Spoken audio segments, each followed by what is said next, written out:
el general Batista, ante los micrófonos de todas las emisoras del país. ¡Silencio! El 10 de marzo de 1952 había sido la fecha escogida. Un hombre, un militar, un político, le hablaba a los cubanos para justificar un golpe de Estado con el cual había llegado al poder. Hablo al pueblo de Cuba desde la ciudad militar, esta vez, en donde he tenido que regresar forzado por las circunstancias y llevado por mi amor al pueblo para reanudar una nueva gestión de paz. Hombro con hombro debemos trabajar por la armonía espiritual de la gran familia cubana y sentirnos todos en esta patria que es de todos, como la quiso Martí, cubanos y hermanos, hombres y mujeres, unidos en el mismo ideal, en la misma esperanza, en las mismas ilusiones, para el progreso y la democracia, la libertad y la justicia. Pretendía así hacer creer que su nueva gestión gubernamental daría a Cuba armonía y progreso. Pero ¿quién fue realmente este hombre? ¿Por qué a la vuelta de tantos años los cubanos recuerdan sus palabras con indignación y desprecio? Te veo yo estoy sentado aquí, cuando Batista no podía estar sentado aquí. ¿Por qué? Porque venía el zinc. ¿Sabes qué cosa era el zinc? El zinc era el que cogía, lo montaban en el patrullero, lo llevaban para la estación de policía, no sabía si salía o no, porque decía, no, este es el movimiento 26 de julio, ¿me entiendes? Y si era negro, yo no podía estar sentado aquí. Había mucho racismo, ¿verdad? Que no podía entrar al cine. Mi padre, que padre de cáncer, fue a una barbería y dijo, no te puedo operar, porque este es para negro, este es para blanco. Eso duele. Bueno, la opinión de un asesino, por ejemplo, en todas las cosas que sucedían en las estaciones de policía, que le sacaban las uñas, le sacaban los ojos, maltratándolo, humillándolo inclusive.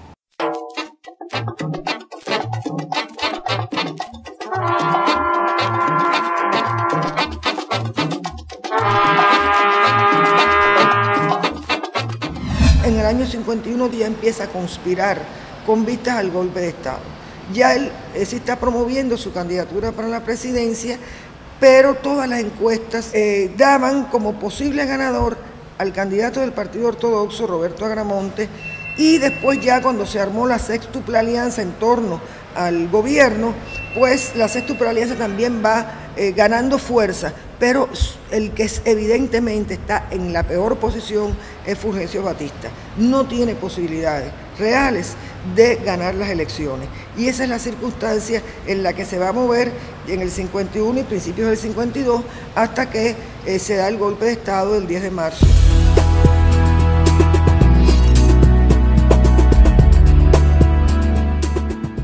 En los años 40 y 50 hay un gran debate en Cuba por la situación económica que existía en el país. De ahí que el gobierno de Batista en 1952 debía aplicar una política para tratar supuestamente de resarcir esa situación. Esto va a dar una imagen de un gobierno muy constructivo y realmente esto no se puede entender si no se entienden los problemas sociales que hay, los problemas de la estructura económica y la necesidad de enfrentar esto, como había dicho el informe Truslow, porque si no Cuba podía perderse. Y lo decía el informe Truslow, podía perderse para el sistema. Entonces, por tanto, hay que estructurar esta política, que también retorna a la restricción azucarera. Por tanto, menos producción azucarera, menos días de zafra, menos empleo, menos salario. El golpe entonces del 1952 agrava toda la situación social. Las clases desamparadas, para poder acceder al empleo, no le quedaba más remedio que aceptar las condiciones que fueran, las que les pactaran. Lo importante era obtener algún medio de ingreso, una situación desesperada.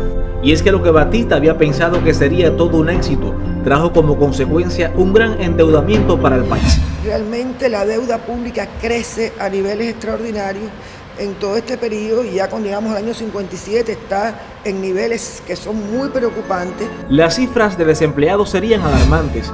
más de 600.000 personas estarían en esta condición, lo que significaba un 24%, o lo que es lo mismo, un tercio de la población económicamente activa del país. Estamos hablando, y este es el primer elemento que hay que fijar, de un régimen capitalista de producción, donde la clase que está en el poder no es precisamente el proletariado, con un gobierno dictatorial que no tenía ningún interés, por supuesto, ni en que existieran programas de empleo, ni en que no se concebía una política, la existencia de una política de empleo. Por aquel entonces, los medios de comunicación solo transmitían al mundo imágenes que resaltaban la vida citadina, los grandes casinos de juegos, las casonas, los autos de lujo y las fiestas de la alta burguesía. Pero otra sería la situación del campo. Unos 300.000 niños eran explotados mediante el trabajo infantil en labores extremadamente peligrosas, como era el corte de caña. Pero no estaban allí por gusto, estaban porque sus padres no tenían empleo, no tenían condiciones para darle alimentos. Si no hacían estas cosas, toda la familia podía morir de hambre. Se estima que durante esta etapa el 60% de los campesinos cubanos vivían en barracones, cerca del 90% no tenía electricidad, el 43% eran analfabetos y el 44% nunca había ido a la escuela. A esto se unía el aumento de la corrupción, la prostitución, la discriminación racial y de género, la inseguridad social y la falta de asistencia médica. Además, se reprimió la libertad de prensa y de reunión y se cerraron universidades.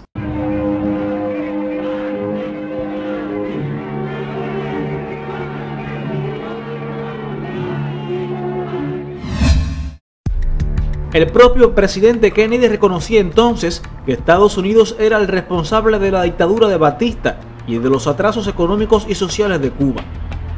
Aún así, las inversiones estadounidenses en la isla pasaron de 657 millones de dólares en 1950 a más de 1.000 millones de dólares en 1958. Esta etapa se considera también como la más cruel y sanguinaria, al imponerse el asesinato, la persecución y las torturas como métodos usuales para reprimir al movimiento revolucionario. En ese sentido, Fulgencio Batista formó el más grande aparato militar y represivo conocido en la historia de Cuba.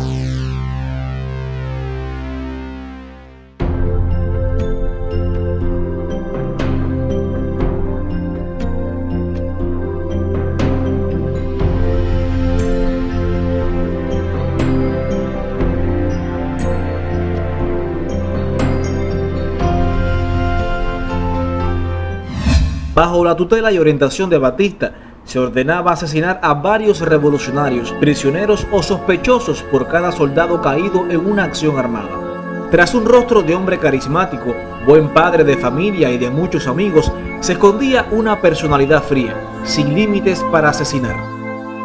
Si había inestabilidad en el empleo, si no había garantizada una seguridad, qué incertidumbre, qué angustia no había en la población, cómo no se iban a sentar las bases de que se unieran las masas populares para enfrentar esto y que saliera una vanguardia que lo hiciera. El hecho más connotado va a ser el grupo llamado Movimiento que encabeza Fidel Castro, que va a producir los sucesos del 26 de julio del año 53 con el asalto al Moncada, al cuartel Moncada de Santiago de Cuba y el cuartel Céspedes en Bayamo.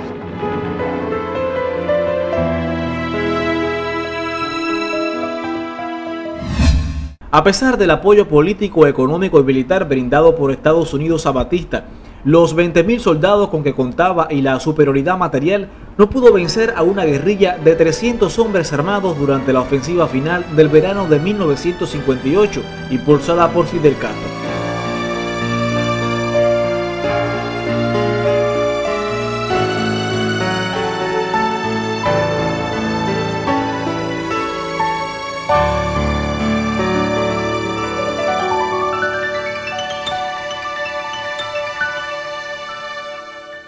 Esto lleva ya en un momento de crisis definitiva a que el 17 de diciembre el embajador norteamericano tenga que visitar a Batista para decirle le retiramos el apoyo. Y cuando Batista pregunta, al ver que ya es definitivo, ¿puedo irme para Daytona Beach?, le dicen ya no. No obstante, Batista y su camarilla logran escapar de Cuba con varios millones de pesos provenientes del Tesoro del Estado. Se calcula su fortuna personal en el año 58 en 300 millones, además de las múltiples propiedades de bienes inmuebles que tiene en todo este periodo.